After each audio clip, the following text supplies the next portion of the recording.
Welcome back, everybody, to another episode of the Educational AD Podcast. We're going to be right with today's guest. First, we're going to give a shout out to our sponsors. So stay with us. Remember, these are all great companies that I used as an AD. I highly recommend that you check them out. So here we go. Say thanks to our good friends at Sideline Interactive, indoor score tables and video boards. Go to sidelineinteractive.com and you can schedule a live web demo to see their products in action. That's sidelineinteractive.com. We also want to say thanks to Snap Mobile, particularly Snap Raise. Have you ever spent weeks and weeks with a fundraiser and been disappointed in the results? Well, go to snapraise.com. We used it at our school with tremendous success, and so will you. Check out all the other great platforms, but if you're looking for a fundraiser, you just found it, and it's Snap Raise. We also want to thank Huddle. As a football coach, I used Huddle for years. When I became an athletic director, though, I made sure our school was a Huddle school. And our coaches, all of our coaches, just love the tools that Huddle provided. Go to huddle.com, join the 8 million users, turn your school into a Huddle school. We also want to thank Vital Signs Wall of Fame. If you're looking for a really cool way to show off your school record boards or your school's Hall of Fame, go to their website and take a look at their interactive touchscreen video consoles. You put one of their units in your gym lobby or your main school hallway, it's going to be a magnet for kids, for coaches, even sponsors. Go to vitalsignswalloffame.com. You're going to be glad you did. We also want to thank Home Campus.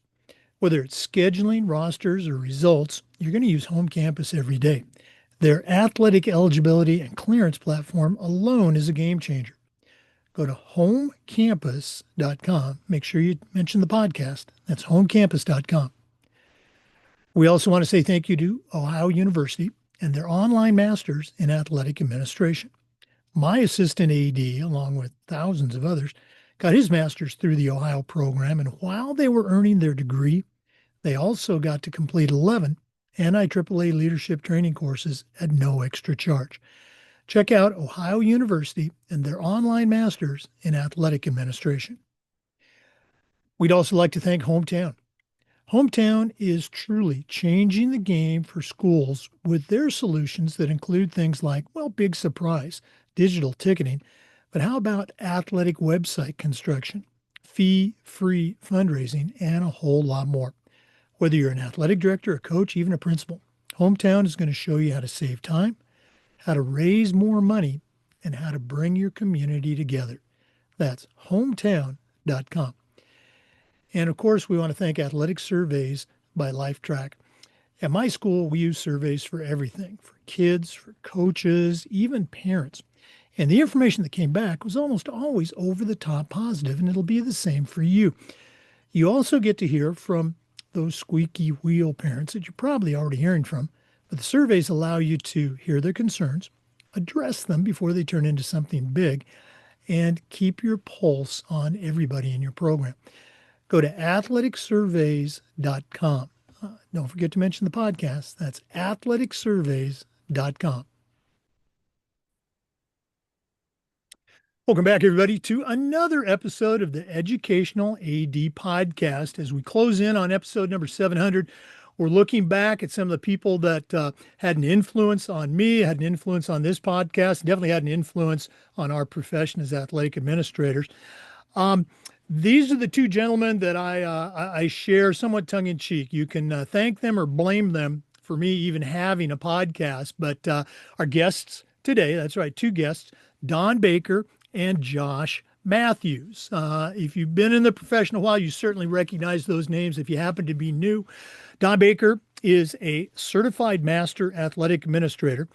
He's the district athletic director, if you will, for Cobb County Schools. That's up in Georgia.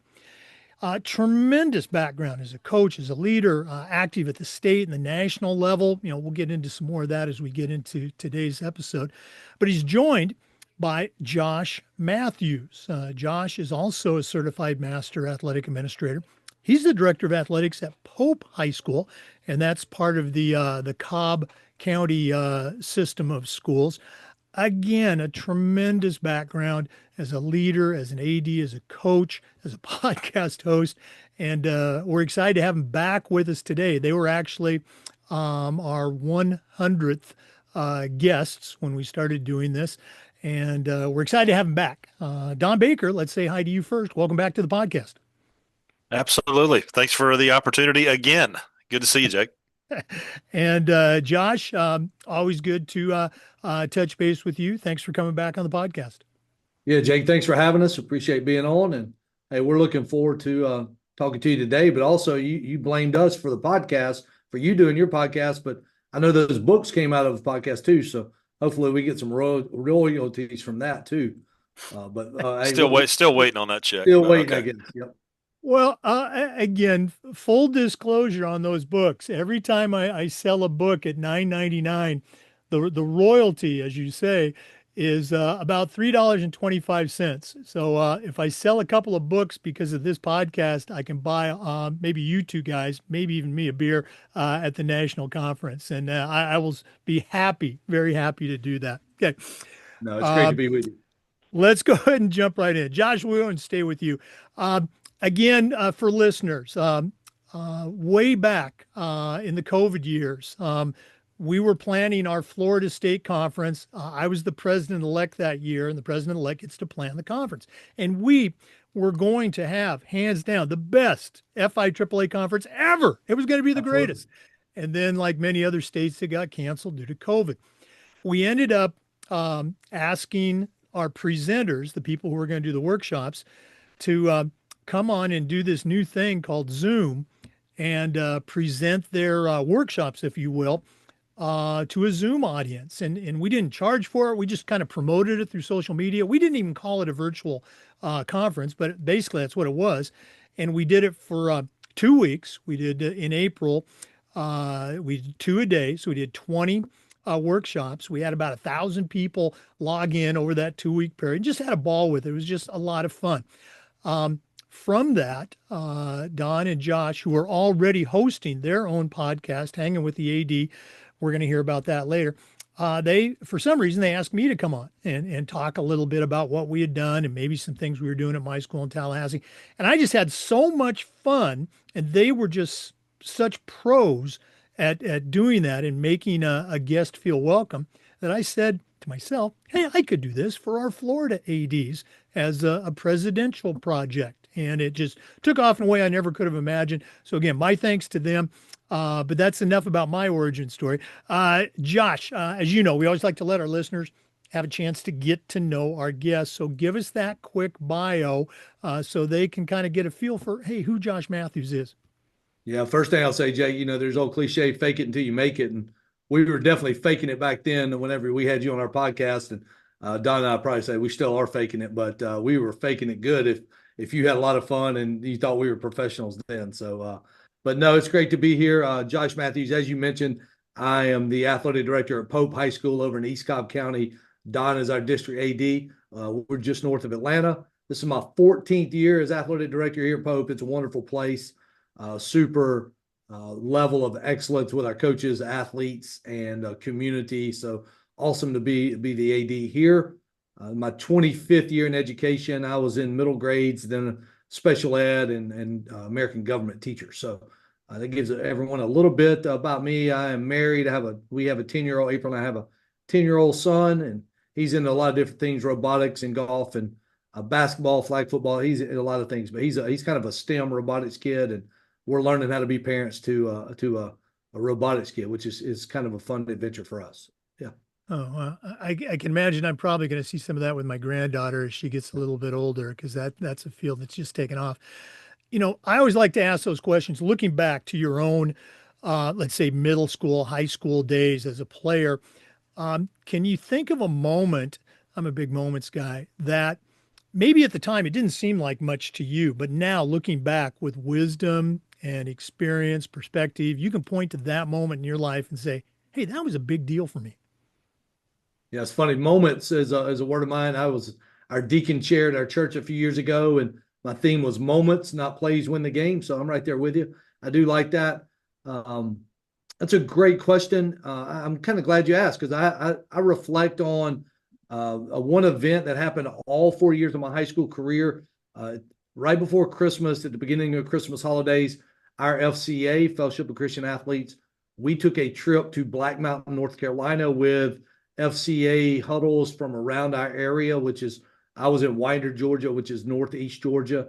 And they were great opportunities to um, kind of rekindle your faith and celebrate and worship and just network with other athletes around our area.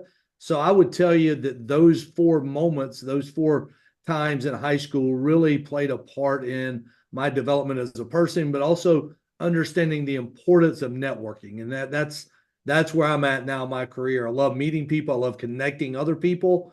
And that's just a fun thing. And I think it goes all the way back to high school when I was able to network and through FCA opportunities in Black Mountain, North Carolina. At Christmas time was perfect time to go and be with these folks. So yeah, that's where I would go to for that question. I love those were great moments for me. Wow. Thanks for sharing that. And it's kind of consistent. I went back for both of you as I've done with these retrospective episodes to see what were your tools that you mentioned. And this was about 5 years ago. Guess what? You just mentioned 2 of your tools that you shared during the podcast. So, Glad you went back. Don, I probably don't remember what I said. well, you just mentioned 2 of them, so that's good. Just a quick follow up. Are you still, and you mentioned networking, but are you still in touch with any of those student athletes that attended those FCA conferences with you? Probably not as much now. I stayed in contact with several of them through college, and then I have since spent most of my adulthood, an hour or so away from my hometown, so I'm not in that area. Still a great place. My parents live there, but it's just how we go different directions and live in different worlds. So I am probably not in touch with many of those folks, but a couple of those folks had or a few of them had great college careers in different sports. And then one individual who was a couple years ahead of me had a great MLB career. So I did follow him and was lucky enough to be at FCA events with him and play with him a little bit. So that was pretty cool. But yeah. Oh, wow. Oh, that's always cool to have those connections to the Right. guys that went to the next level for us. Don, let's bounce over to you. Share again with our listeners, some of them who might be new, a little bit of your background and, what's the Don Baker origin story? Yeah, sure. Currently director of athletics for the Cobb County School District, helped to oversee athletics for our 16 high schools, second largest school district in the state of Georgia. Really proud of what not only Josh, but our other athletic directors do on a day in and day out basis. I tell people all the time that if my phone is quiet, they're doing a really good job, right? Because for the most part, people don't call to ask just how I'm doing. Shocker there. But originally from Valdosta, Georgia, South Georgia. My father was a teacher and coach at Valdosta High School, and anybody that knows anything about high school football in the country really knows about Valdosta High School winning its high school football program in the country. And I had a front row seat to what some people would say the best part of their history through the 80s, where they're winning a state championship or national championship almost every other year. And being able to be behind the curtain with all that, I think has kind of equipped me with leadership lessons all along the way. And I'll be honest with you, I didn't, Josh, you were talking about defining moments. And Coach Nick Hyder was my head football coach when I was growing up, and he was kind of like a second dad to me, and was just a big deal in the coaching community. And I tell people all the time, he used to just talk to us before practice. At least an hour every day before we even started practice. And down in Valdosta, there are 4 seasons. It is hot, hotter, hottest, and stay your butt in the house. That's just how hot it is all the time. And I can remember being a, 16, 17-year-old kid just cooking prior to practice, thinking, can we just get to practice? Can we just start practice? But that whole time he was pouring into us life lessons and everything that now that, as I became a husband and a father and a professional, I lean on those all the time. I actually have a picture of him in my office, reminding me of all the things that he taught us whenever we was growing up. So really impacted by growing up in that community. My parents still live down there. That'll always be home, and really kind of transformed who I was. Uh, Me and my wife have two children. I have a son and a daughter. My son is a senior. He's a swimmer, and my daughter plays soccer. And so we spend most of the time at pools or at soccer fields all over the southeast with them. But that's kind of the short version. Uh, really feel like at this point in my career, my passion and my purpose have intersected, and it's a really sweet spot to be in. Very fortunate to have guys like Josh who do a great job and make my job easy most days. Most days. Dan, I'm sure you guys know Dan Talbot down here in Florida. He's our Sure. president-elect right now. He's got a saying that he uses, if you call up an athletic director and you say, "Hey, how's it going?" and they say, "Oh, it's fine," they're lying because there's, 16 things they're juggling and probably two or three fires they're putting out. Um, was it always growing up with that, with your dad, with the mentors that you just talked about, growing up in that environment?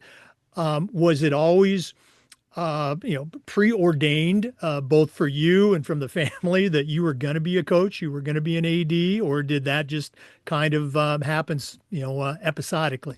Yeah, that's funny that you say that. So ever since I can remember, I was 5 years old. I wanted to be an architect. The one of the best presents I ever received is like the most generic set of blocks that you've ever seen. Just these wooden blocks, and I would just sit there and play with them and for hours.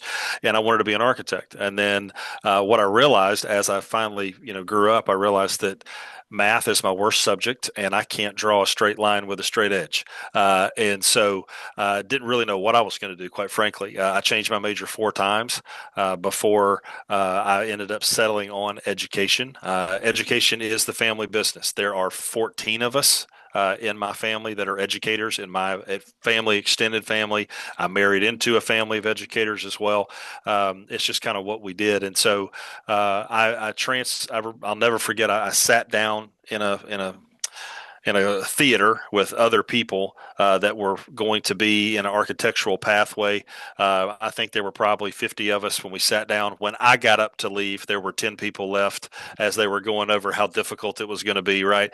And so changed my major to business, did that for a little bit, and then I was like, what am I going to do with this? And then I'm going to sit in a cubicle forever. And then so I opened the catalog, the course catalog, and there was a major called recreation.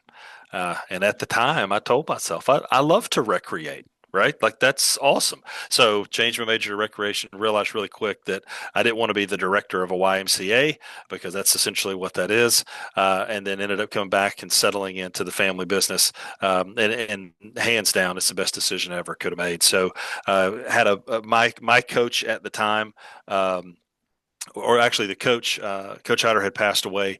Another one of the assistants had taken the job, and he said, "If you'll come home and you'll finish your degree back home, we'll give you a job." And so started honestly, like a lot of people, 100% transparency. I started out because I wanted to coach, and then realized that I enjoyed teaching. And taught world history, and really enjoyed that because it's storytelling, and I enjoy doing that. And so it kind of by default ended back up in the family business, so to say. Oh, well, it sounds like you did okay with that decision. I think so. No, I remember in college, I went to college because I didn't want to work for a living. I had worked for my dad with my brothers on weekends and summers and just hated it. He was a contractor. And so, no, I'm going to go to college. I can still play football and run track. And, about junior year, well, you need to pick a degree, Jake. And, well, do you like teaching? And I go, well, I think I like coaching. Well, if you want to coach, you got to teach. He said, okay. It just Yeah. kind of went from there. You can get paid to do this? Wow. We get to get paid to play games. Okay, sure. Let's go. Oh, I love it. We're going to go and do this entire episode without any commercial breaks. If you listen to this podcast, I have some great sponsors. I used them as an AD. You should really check them out. But let's just go ahead and jump right into our second segment. We kind of kicked this off talking about podcasts. You two were among the very first to do an athletic director related focused podcast. I just had Mark Rarick on with the off-duty ADs. He tells me, and I think he's right, that they were the first ones to do it. But you weren't right that very far behind. So, Don, I'll go ahead and stay with you for this one. What was going on? What were the events, both global and local, that led you and Josh to starting the very, very successful, very popular Hangin' with the ADs podcast? Yeah, so Josh had and he can elaborate on this as well, but he had for several years had in the off season picked someone to go and meet and have lunch with, and could just kind of pick their brain about the things that they did, how they did it, as he was trying to get better, and we were always constantly having conversations both with one another and with other athletic directors, excuse me, about the profession. And I can remember, I remember it like it's just, I can tell you this. I can tell you, I know right where I was on my way home. I remember it was raining. I remember everything. And we're talking, as I'm driving down the road, and we're having this conversation about we all are looking to get better. This world of athletic administration, there's not a ton in the space of a podcast format that would help us. We're on the go a lot. The best time to listen to stuff like this is in the car. What if there was something you could listen to on your way to games as you're trying to prep for that next week that might give you a tool that you could use? And we both kind of at the same time, said it'd be neat if there was a, why don't we're having these conversations anyway? Why don't we just start taping them? And then we'll send them out to everybody. And honestly, and Josh will tell you this too, it was a selfish origin, right? And we did it Right. because we wanted to get better. And the fact that we have been able to help other people, and we hear from other people saying, I listened to this episode, it really helped me, blah, blah, blah. I mean, that's icing on the cake. But we were looking for ways to improve ourselves as leaders, because as well as I do, and everybody listening to this, most people, when they get the athletic director job, they get the keys thrown at them, and it's like, good luck, man. Like, I don't even know what half these keys go to. And so if we could create a network of advice and tips and information to help athletic directors, that's what we wanted to do. We kind of, again, we started that in 19. Actually, no, it was March. The March is when it hit. We started in January, I think, and then everything shuts down in March, and we have to go full Zoom the whole way. I can remember if you look at some of our earlier, I recommend you don't, but some of our earlier episodes, I'm wearing my son's game. Yeah, I'm wearing my son's gaming headset. It's like neon green, like we're clueless. We called Mike Lynch. He was kind of our podcast mentor. We took him to lunch, picked his brain on what do you do, and then we just YouTubed the snot out of it until we've figured out the best way to do it. But we're sitting here.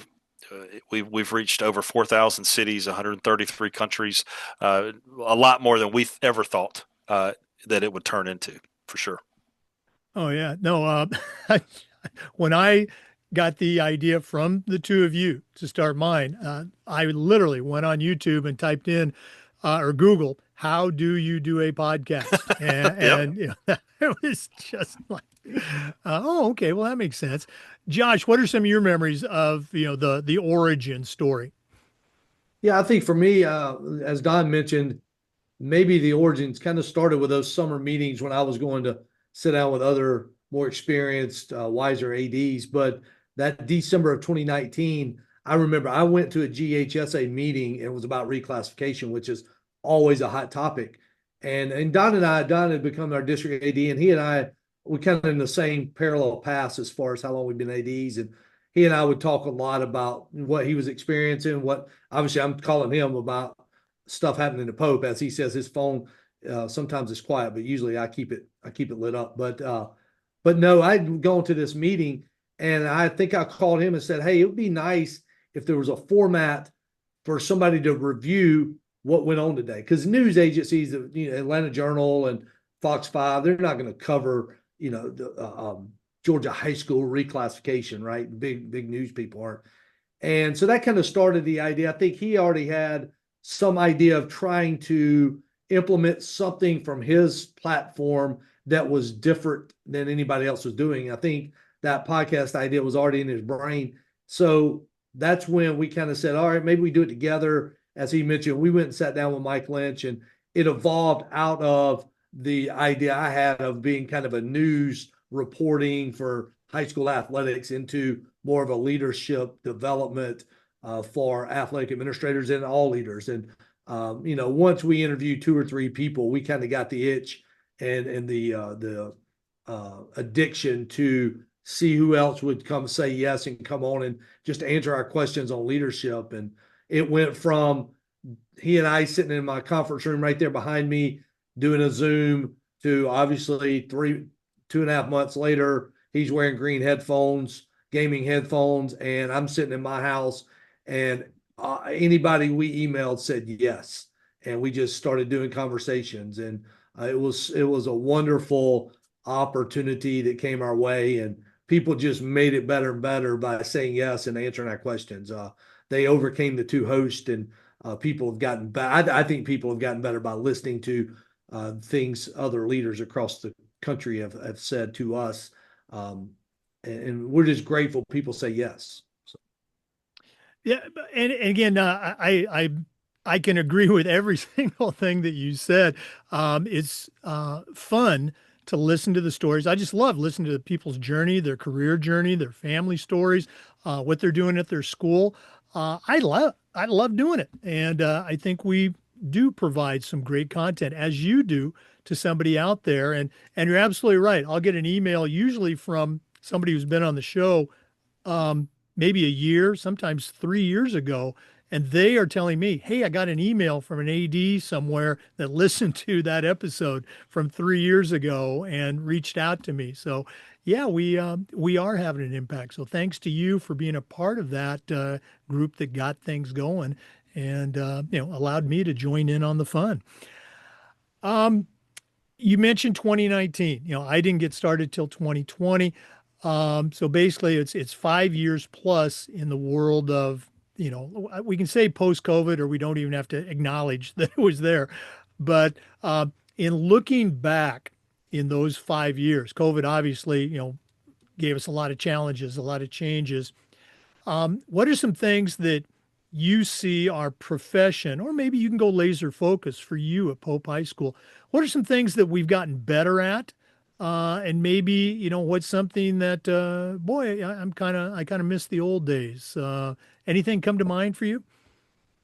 I think the first thing kind of goes back to what I just said, and kind of Don said it, is we've gotten better at getting better. We've gotten better at learning. There's more opportunity. As you mentioned, the off-duty ADs were the only podcast out there.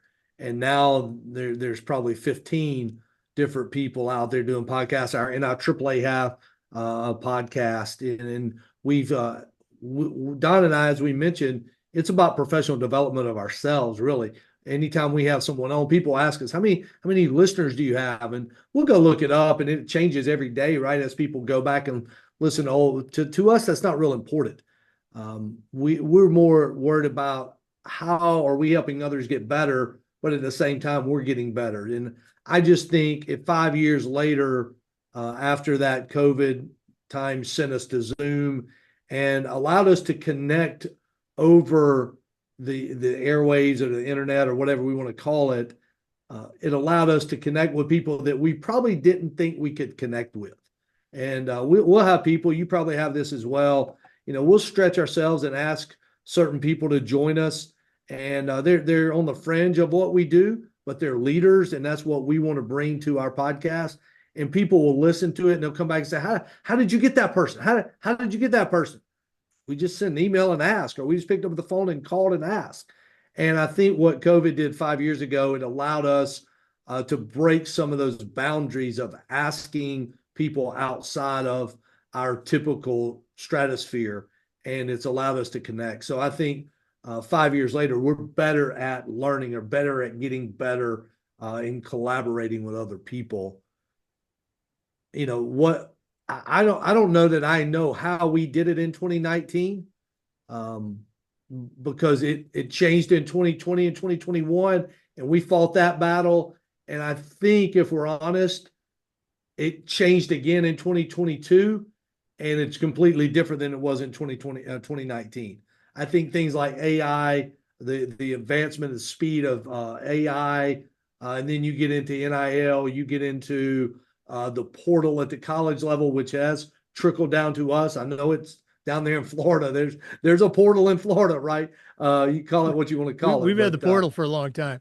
Yeah, that's right. So I don't know that there's things that we did in 2019 or prior that I would say let's bring back, because I think we flushed all that.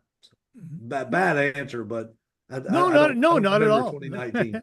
No, I'm certainly I'm the oldest one here, and I don't think any of us want to be that grumpy old guy on the porch saying, "Back in my day."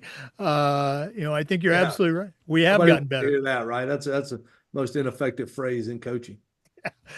I had a thought there and it's gone, so obviously it wasn't important. Don, same question to you. Looking back and looking at us now, what are some other things? And Josh, I love the way you said that we have gotten better at getting better. I don't think there's another profession besides ADs that do a better job of offering and seeking and delivering on professional development. But Don, is there anything else from your perspective you think that we've gotten better at? Well, again, I want to piggyback on what Josh said. That idea of, in my opinion, professional development has never been more necessary for athletic directors than it is right now. And that idea of, he mentioned NIL, he mentioned transfers, he mentioned AI, homeschool student participation, emergency action plans, and in a day and age where, it seems like every time you turn on the news, there's another active shooter somewhere. That's another element that was not there before that we have to take into account and make sure that we're prepared for any possible scenario.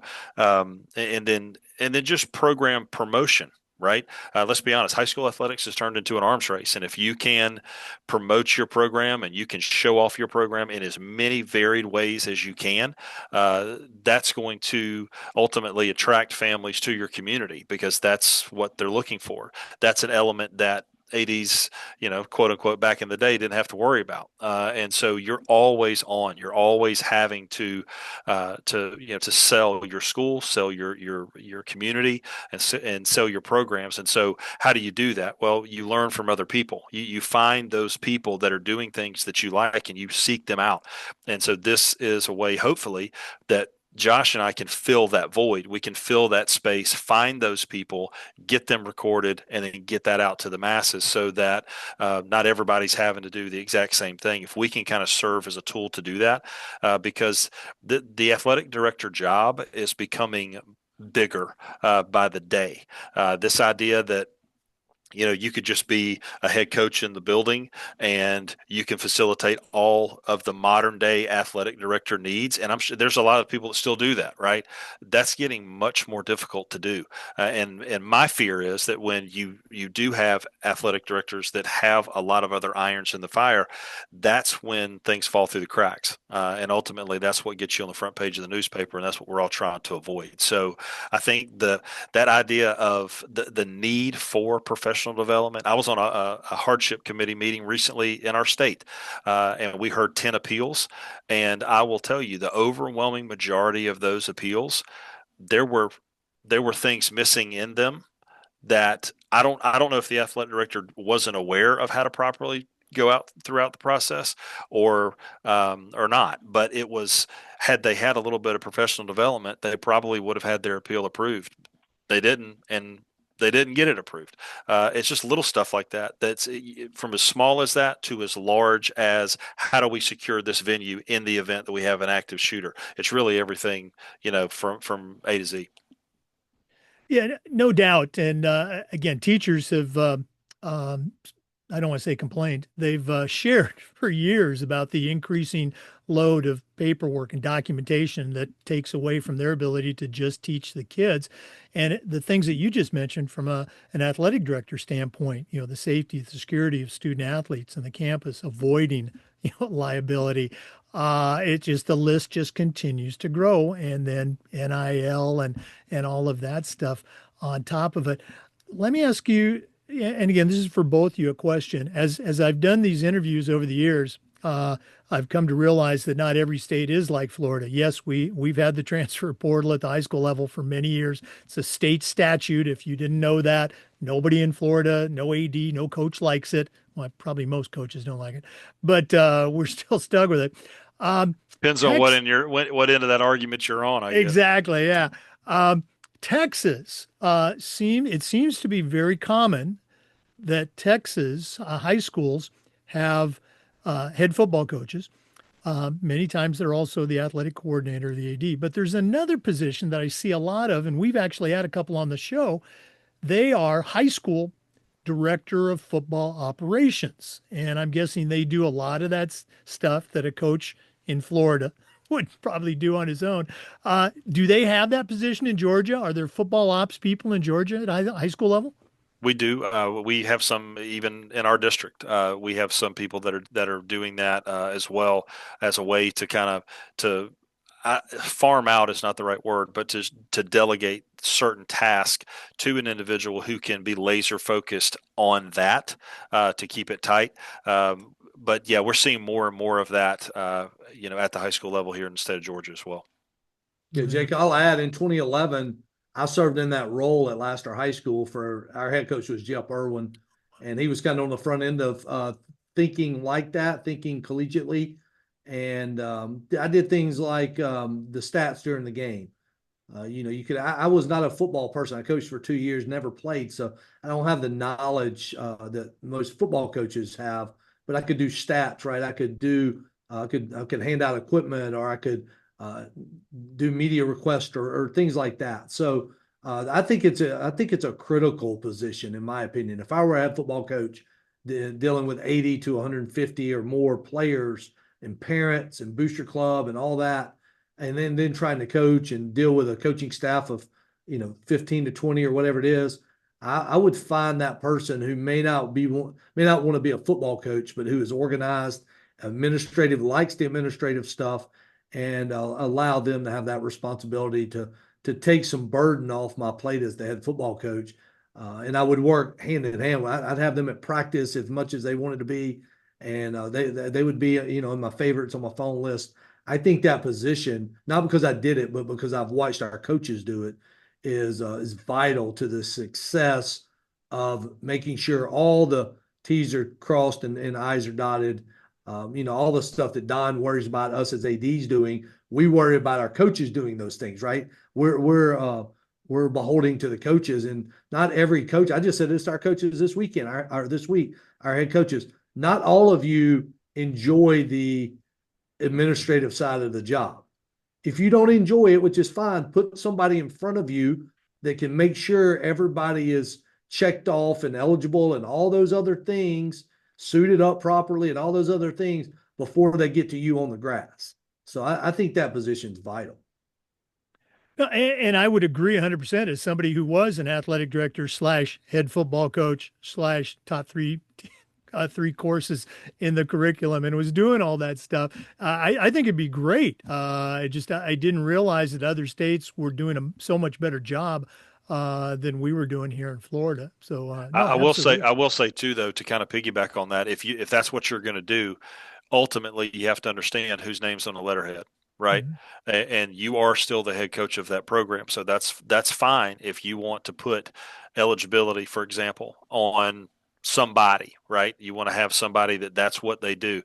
That's fine, but you got to make sure that you're holding them accountable as well, that you're having regular conversations. Don't just give it to them and turn around and walk away, right?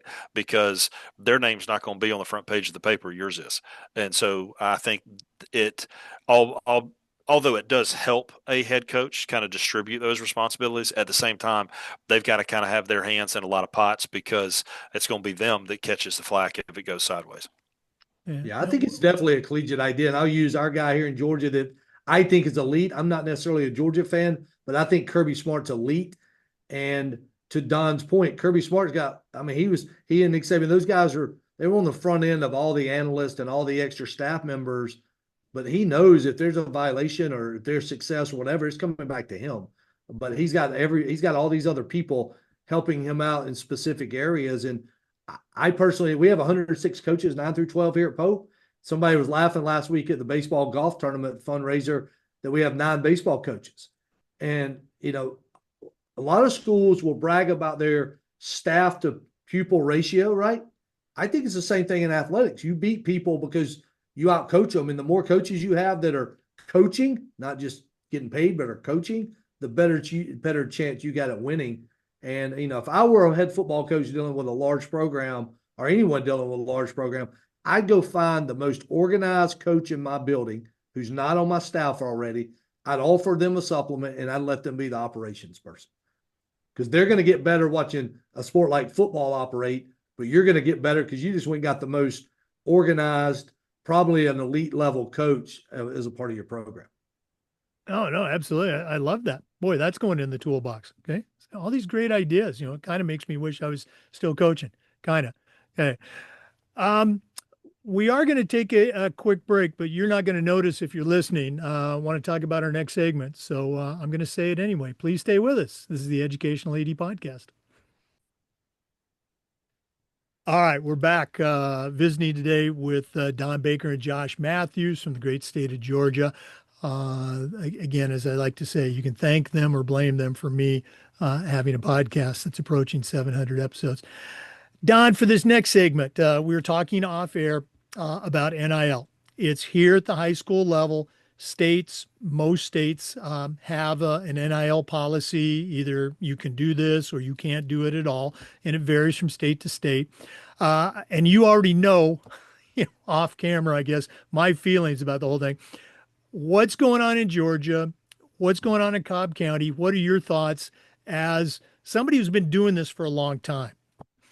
Yeah. So first of all, I think that when NIL first was kind of thrown out there, everybody just went nuts. Everybody lost their mind. This is going to be the end of high school athletics, and it's going to, it's just really going to be a detriment to interscholastic athletics. And then once we press play on it, what we realize most kids, okay, and when I say most, I'm saying 99.9% of kids who have a deal, and I will tell you that we've got close to 13,000 athletes in my district. 12 of them have deals. We have more deals than any other county in this state, if that puts it in any perspective. Okay, so we're only talking about 12 kids. And out of those 12 kids, 2 of them are making anything that would even resemble a profit or money. Okay. Most of them, it is in kind, it's gear, stuff like that. A lot of them, they have a family connection to the company that they have the NIL deal for, right? I had a kid cut a commercial for a farm in the southern part of our state. Kid has never played a snap of varsity competition. It was his grandparents' farm. They paid him $1,000 to cut a commercial for Christmas. They could have just given him $1,000 for Christmas. So that's what that NIL deal was. To be honest with you, right now, any kid that is a 1 percenter, any kid that is $1 million kid, and we've had some. We've had a kid that he actually just got drafted in the NBA draft. He's going to be playing for the Utah Jazz. He was a $1 million kid in high school. His family, his parents made the decision, we're not going to do anything in high school, at the high school level, that could get in the way of money that could be made at the next level. And that's your 1 percenters. That's what they're going to do. The money is too high at the NCAA level right now. You talk about guardrails. At least at the high school level, we have them. Okay. At the NCAA level, they just have ditches and they stay in them most of the time. So they don't even know what's going, which way's up, depending on the day of the week. And so with us, we felt like we put in place some pretty tight guardrails. Most of our enforcement is surrounding undue influence, the illegal recruiting of kids. And like we were talking off air, if a kid shows up at your school, the next thing you know, he's got 3 commercials and a new car. Well, that's walking and talking like a duck, right? I mean, like that's going to get some attention from people that are trying to enforce. And so, but it really has not been the big bad wolf that everybody thought it was going to be. Whenever we have a kid who gets offered an opportunity, they send that through my office. We centralized it in my district so that there was just one person who was looking at it and making sure that it met the guidelines, and then I relay back to the school. Kid's good to go. We're not by any stretch of the imagination giving legal advice. We're just checking to see if the deal violates any current GHSA policy. But that's kind of the infrastructure that we have put in place so that everybody is hearing a similar common message. But like I said, out of 13,000 kids, you got 12 that are, that have something like this, and it hasn't affected play on the field. It hasn't affected the dynamic in a locker room. It just really hasn't. And quite frankly, if we were to push it, I know that Ohio is going through this right now, with this idea where we're going to fight it. We're going to fight it. Well, guess what? The courts are siding with the student athletes. Period. Both really at all levels.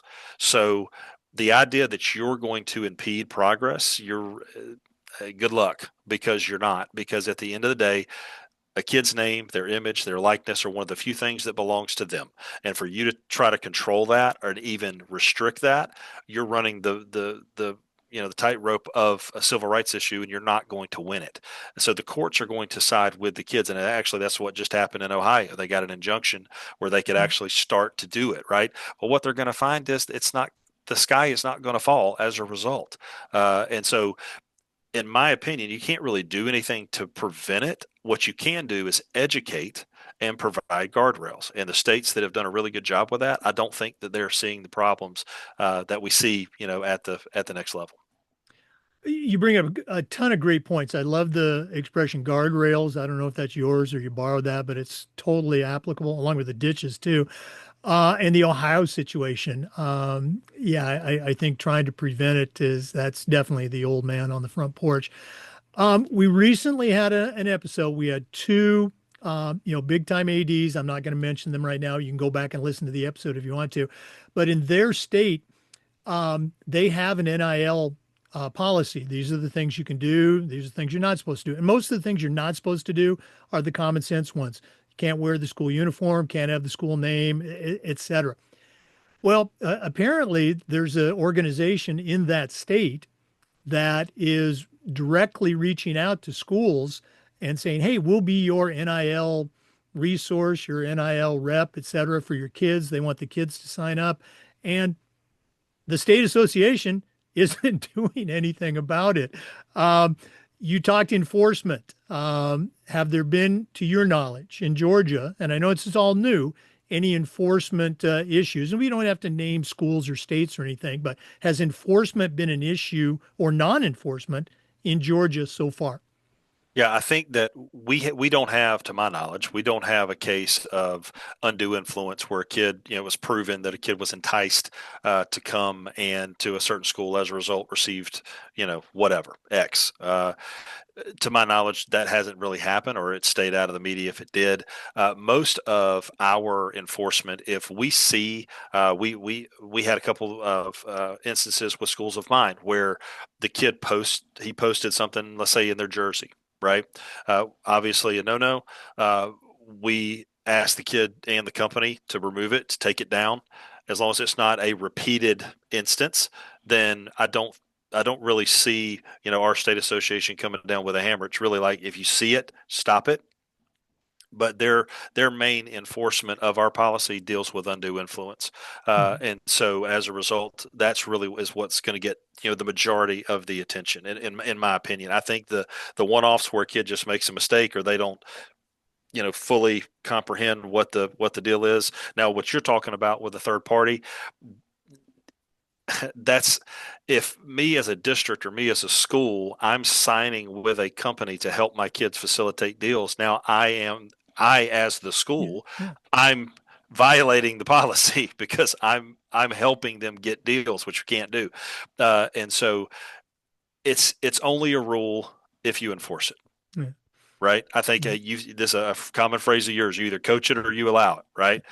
And so if state associations are going to look the other way, then yeah, I mean, you're going to have instances where people take advantage of it and don't do what they're supposed to do. But if state associations are serious about it and they educate their members about it, and let's be honest, they have a little bit of grace involved. Like if a kid makes one mistake and he happens to be in his Right. jersey and he does something, just tell the kid, man, you can't do that anymore. Take it down. And then let's keep it moving. So Yeah. that's just my 2 cents. Oh no, it's great stuff, great perspective. And again, you talk about rules. I think some states their their um, their stance on NIL. Some states write policy 3275 or rule 3275, but some states they say suggestion or recommendation, and, Right. then schools are going, well, what the heck's going on? Yeah. Good luck. It's a Yeah. rule or That's it's not. you Oh got it. my goodness, we could do 5 new shows on this.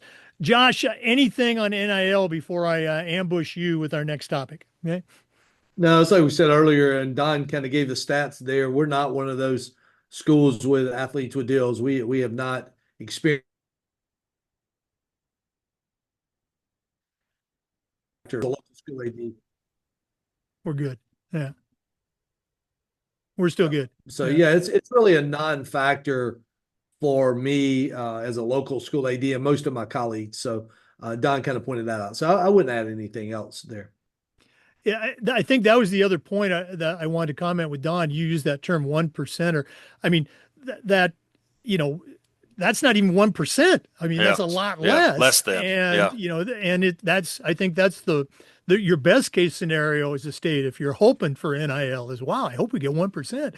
It's not even going to be that. All Jake, I'm right, glad you Josh. said that. I think I should clarify it being a non-factor. NIL is not a non-factor. And Don can attest it. We've had some really good players come through here over the history of the school. We got 5 MLB kids. Now none of them during the NIL era, but don't think they would have cashed in on it per se. We've had some really good players in all different sports over the last 3 or 4 years when NIL has been implemented, and we haven't had one person yet cash in or take advantage of it. Just our area with the businesses doesn't fit, so it's just not just like I said, a non-factor. Even though we've been really good in some different sports with some really talented athletes. Okay. Well, and you can also, proudly state that your school or your school district has the number one NIL student athlete in Georgia right now, that $1,000 farm sponsorship. Yeah. He really knocked it out in that commercial. I saw it. They didn't whatever they spent on him. They did not spend that on the budget to cut the commercial. I can assure you. I promise you. But I will say this, and we can put a period on it here. Whenever when this started to roll out in the state of Georgia, I told our ads, I said, listen, you name the sport, we have one of the best kids in the country that plays it in this district. We also have families that have connections and understand the value in something like NIL. This is going to be something that will affect us at some point. This will be something that we're going to have knowledge of, because we will have kids that are going to have opportunities, and we're going to have families that are savvy enough to understand this landscape. And so again, that's why I encourage everybody to know enough about this space to be dangerous, and at the bare minimum know what your state association allows and what they don't, so that you can then guide both kids and families when something comes across their desk, because you don't want them to say no to an opportunity that could help them and their family, but at the same time you want to be compliant. Right. And again, we're talking high school kids. They have the rest of their life to do whatever they're going to do, including capitalize on NIL. All right, Josh, we were talking, so it's not quite an ambush, but, sportsmanship is one of my favorite topics, it was particularly at the high school level. I'll give you some guardrails. What's going on in Georgia with sportsmanship? You've heard me rail about ejections and nothing's happening, and we're not getting any better. What's your opinion on how Georgia and even how your school district deals with players and coaches? Yeah, you say it's one of your favorite topics. I don't know as a local school AD that it is one of my favorite topics because I think it is the most thought about factor every time an athletic director goes to a game. What are our kids going to say? Which parent is going to act up? How are our coaches going to treat the officials? How are our kids going to react to a bad call? All of those things. Do we walk up to a game and think about immediately? No, but as soon as you see a parent, as soon as you see a specific student, fan, as soon as you see a bad call, the wheels start turning, right? Oh, okay. What do I have to do if this coach does this or so forth? What I have to do if that parent says one more thing? We have awesome people here at Pope High School, and I can speak for my school. I can speak for other schools that I go and visit, but I'll refrain from that. But we have awesome parents, but we're not all perfect. I think back as an athletic director, I think I'm better now than I was 14 years ago, but I've had my moments, use that word again, that I highly regret, and some I slightly regret. Just being a poor leader and interacting with officials or other coaches or whoever. But man, sportsmanship's a tough topic because I think it's something that changes every day. I don't think there's a great definition for it. What is sportsmanship? We can tell people have good sportsmanship, but people grow up yelling at officials. They watch it on TV. Once again, our friend Jimmy Dorsey, longtime football coach and athletic director here in Cobb County, he said everything trickles down from the pro level to the college level to the high school level. So everything they see college kids doing on TV at March Madness is going to trickle down to us. And does it relate? Does it fit? No, it doesn't. But we have to deal with it. So yeah, I don't have numbers for ejections. Don might even have that from GHSA. He's on our GHSA board, but he may have a better synopsis of that than I do. I'll say this. I think sometimes, I'm not trying to defend bad sportsmanship, but sometimes the rules, especially in soccer specifically, do not help us with our numbers of ejections because you can slide tackle somebody from the back. It's an automatic red card ejection. Is that bad sportsmanship? I would argue no. I would argue it's a kid playing hard and used the wrong tactic, right? But that doesn't happen in football because they get a 15-yard penalty.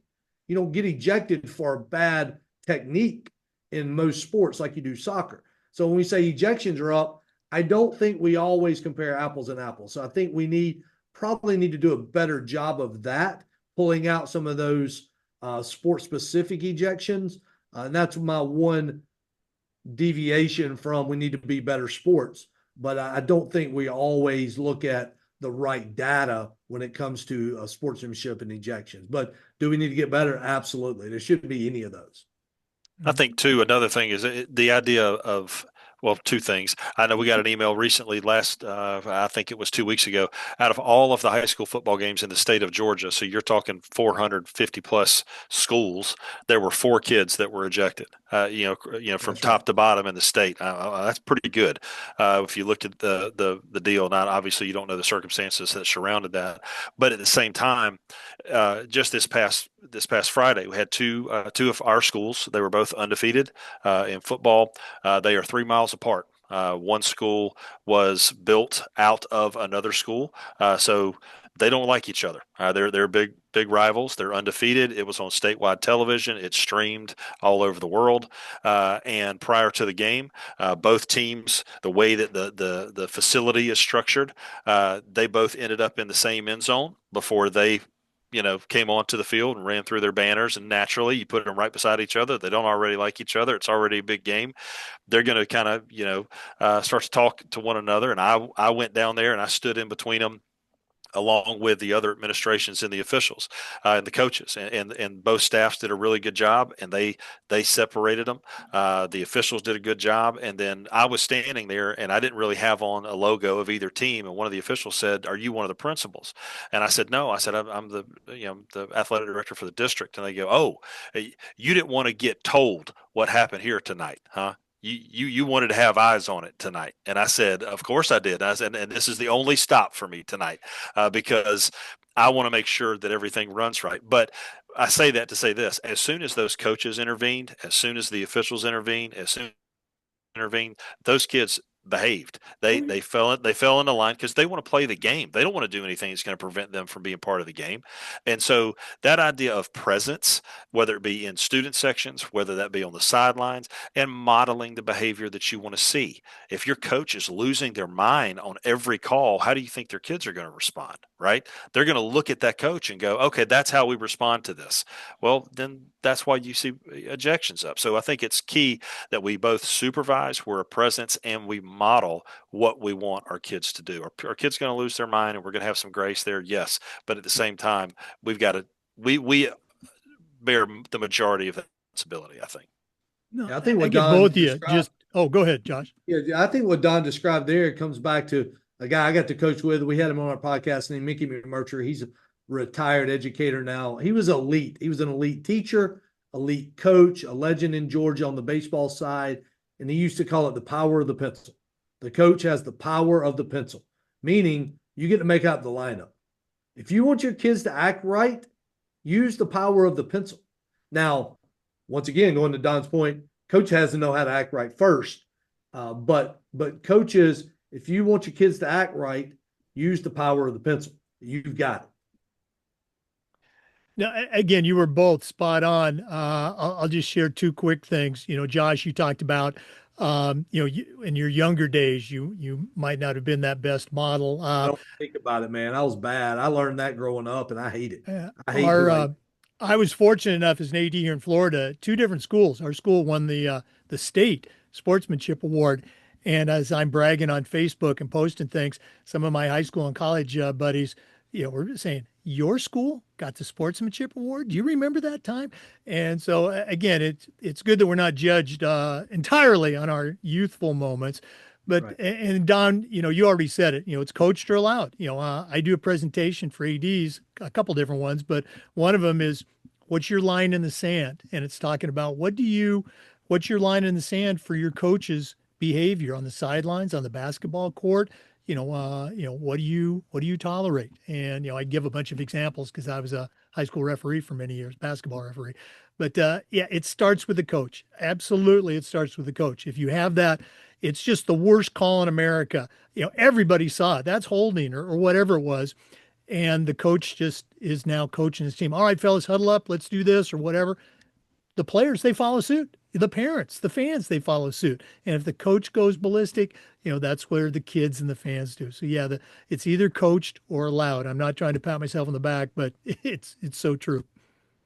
Very true. Very true. And that idea that Josh was talking about with Mickey, I've quick shameless plug. It's episode 39. So absolutely. So go check that out and listen to him because he's great. Okay. That's episode 39, Hangin' with the ADs. They're on Spotify. They're on all podcast carriers. If you're not listening, you need to add it to your podcast menu. It's that time of the podcast.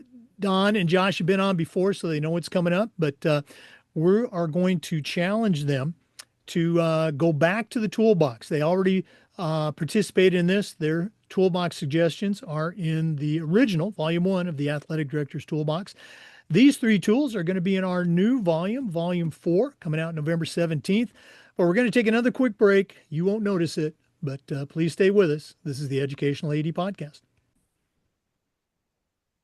Well, it's that time of the podcast. We've been visiting again with Don Baker and Josh Mathews, both certified master athletic directors, both longtime ADs in the state of Georgia. They're also the co-hosts of the Hangin' with the AD podcast. It was the podcast that I was so very fortunate to be a guest back in the day. And they inspired me to go out and try to do the same thing. So we're back here again. Josh, we're going to start with you on this one. We're going to take these one at a time. So, of course, if we were sending out a brand new anything, we'd want to give them 1,000 different tools, but I'm only going to let you do 3. What is the first tool that you're going to put in your new athletic director's toolbox? That's good. I love this, and it'd be interesting to see how it changes or whatever. But I'll say number one for me is people. What people are in your phone? Who do you go to? Who are your people? Who are your mentors? They don't have to be athletic directors or athletic administrators. Who do you go to? Some people call them truth tellers. Who do you pick up the phone and go to lunch with once a month?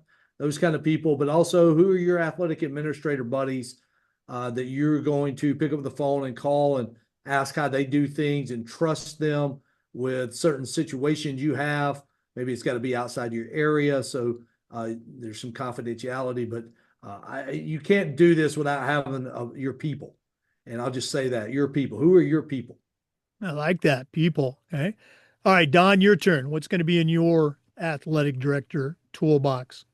I think I've heard it said that that as a leader, you need to ruthlessly eliminate hurry from your life. And for an athletic director, we hurry a lot. We live in chaos most of the time. But I would, for my first tool, I would say prioritize solitude. I think that solitude builds depth. I feel like it makes you more competent in your job, finding those quiet moments. And what that quiet moment looks like to you, it could be different. It's not just sitting, it's not meditating. It may be, right? Maybe it's just you shutting the door and diving into your state constitution and bylaws for an hour, right? Where it's just you. There's no phone, there's no email, there's nothing. But I think prioritizing solitude would be my first suggestion. Well, I love that turn of phrase. And now I've got to debate which category I'm going to put that in. But great answers, both of you. Don, we're going to let you go first for the second tool. And these are not necessarily in prioritized order, but what else are you going to put in your new athletic director toolbox? All right, here's the deal. I'm going to hit you. My next two, Josh probably already knows what I'm going to say, and I know he's not going to say them, which is another reason why I'm going to say them, because he's not going to be able to move in on my territory here, I don't think. So this is going to be the first time in one of your books that you actually have pictures next to this. So I do not have pictures of my family on my desk at work. I know what they look like. Okay, I have 2 pictures on my desk. The first one is a duck on a pond. If you see a duck on the water and they're cruising across the water, they look in complete control. They're calm. They're stable. They're steady on top of that water. But underneath that water, and this is the picture I have, it's a cross section. So you see the duck above and you see the duck below. It is absolute chaos. Okay, getting back to that hectic aspect of being an AD, it can be nuts in between your ears, but people cannot see that. Everyone is looking to you to determine how they are supposed to respond, right? And so we have to have a duck on the water mentality at all times, so that we can so that we can lead the people around us, and that we can keep the temperature down in any given situation, because we run in a very emotional temperature arena most of the time. So second one would be a duck on the pond. Okay. I don't have any hesitation at all. That is going into our original unique answers. That's going to be in chapter 1 of the new book coming out. So there you go. Great answer. Now, did you say you were going to give the other one, your third one, before Josh went? No, he can go. He just better not say what my third one is, because he knows what it is. We spend way too much time together. Okay, yeah, I don't Josh, know if I do or don't, but I'll probably get it once he says it, obviously. But I do want to clarify one thing. I think I do know this about Don. He has a very beautiful family. He has a daughter and a son, as he mentioned, and a beautiful wife. It's not that he doesn't like to look at them. He just knows what they look like. That is correct. In case anybody's out there saying he knows what they look like and he doesn't have pictures, so he doesn't like to look at them, or maybe his wife heard that. He that's not what he means by that. So I wanted to correct that in case she is confused at what he said, or someone else might be confused. He does like to look at his family. He just doesn't choose to have pictures of them. Very true. Well put. All right. Josh, what's your Yeah, for second me, tool? I'm gonna go to the background. Don's got a few in his background, and I'm gonna phrase it like this: what are you putting in your head? What are you putting in your head? And it goes to resources, right? You can see I like to read. I'm not the fastest reader. Don reads really fast. Dustin Smith reads the covers of books really fast. We like to kid him. He reads 100 books a year or something crazy. But I like to read because it allows me the opportunity to choose what I put in my head.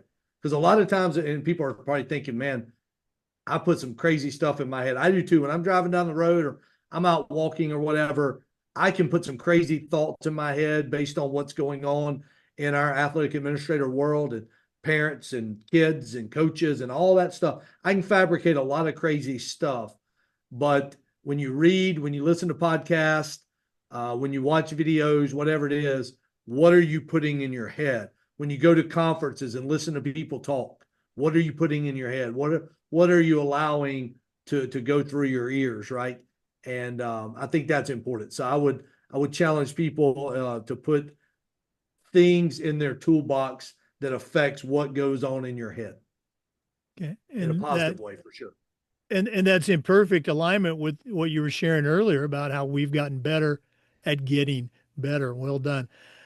All right, we're going to let you have that opportunity to go first for the final tool. Again, I tell all of our guests, we ask for 3 tools. If you've got 4, give me 4 because I did have one person give me 9 tools once. But Josh, what's your third tool that's going in this issue of the toolbox? Yeah, it's an action. It's something I'm really harping on lately. In the back of those books I'm reading, anytime I see the word excellence in the book, I'm writing it in the back, writing that quote down. So I tell people your last tool in your toolbox is to define your level of excellence and sharpen it, chase it, increase it, raise it, whatever, wherever you are in that stage. But excellence has to be a priority of yours if you're going to achieve at the level at which I think most people want to achieve, or at least I want to achieve. Find your definition of excellence and then chase it and raise it. I'm scribbling that one down. That's outstanding. Okay. All right, Don, Josh kept it 3. What are you going to do? What's your third tool? Yeah, again, I told you you're going to have pictures in this section. So the other one is Be the Buffalo. There's a great story for a friend of ours, Kevin Paul Scott, talked about buffaloes and cows and how out on the plains that if a storm comes through that cows try to run away from the storm. And they're slow, and so they stay in the storm longer.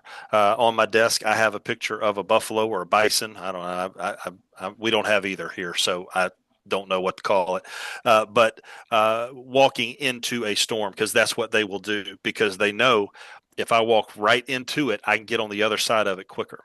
And in this job, that email from that angry parent or that voice message, whatever it is, it's not going anywhere. And the longer that you wait to respond, the worse it's going to get. Your lack of response is going to be perceived as you don't care, right?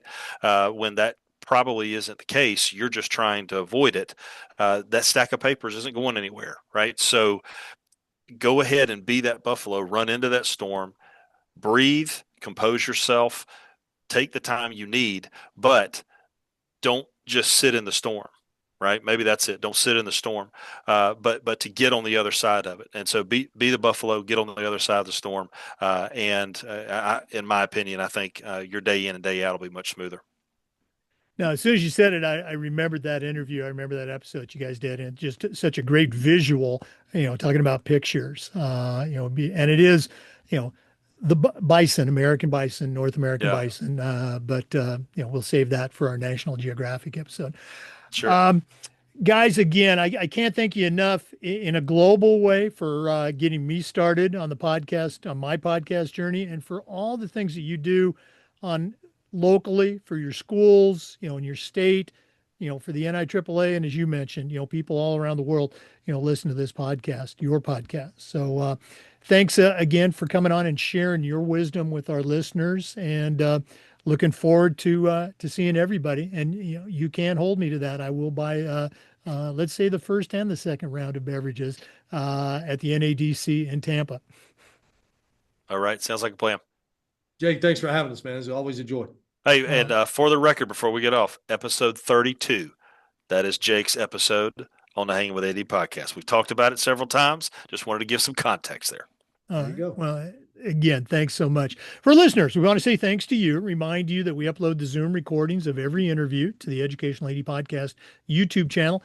We do this just about every day. We try to share stories from the world of athletics along with some best practices. So please join us again on the next episode of the Educational AD Podcast. We'll see you next time.